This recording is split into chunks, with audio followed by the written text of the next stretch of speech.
Karena gini nih, badan kita itu the best investasi dalam hidup kita.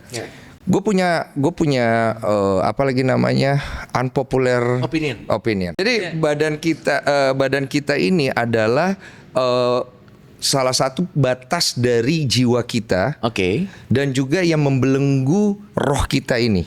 Jadi kalau misalnya nggak ada badan kita ini, sebenarnya kita tuh, menurut saya, kita tuh punya kemampuan yang tidak terbatas. Tapi karena ada badan ini, maka kita terbatas.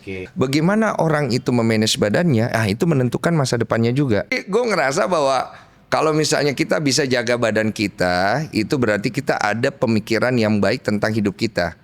Bahwa kita tahu bahwa hidup itu bukan sekedar hanya mencari uang, tapi kita tahu mencari uang itu kita butuh badan yang sehat.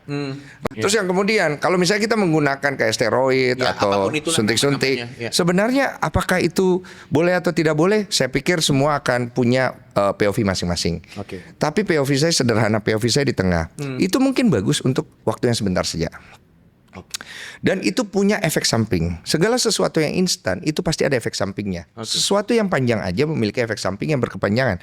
Apalagi sesuatu yang instan, pasti efeknya akan lebih membahayakan tubuh kita di kemudian hari.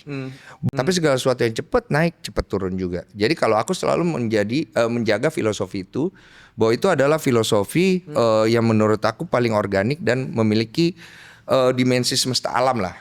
Jadi jangan kita itu menggunakan barang-barang yang akhirnya merusak diri kita sendiri karena hanya sekedar mengejar cepat, bagus, validasi indah, keren, badan bagus. Menurut aku jangan.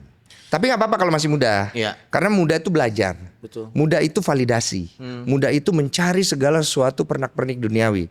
Dan kalau gue sebagai diri gue sendiri berkata, terusin supaya lu bisa belajar. Belajar dari kesalahan, belajar dari pemikiran lu yang waktu itu lu merasa diri lu benar. Belajar dari sesuatu yang lu ternyata pikir salah ternyata baik, dan lain-lain gitu.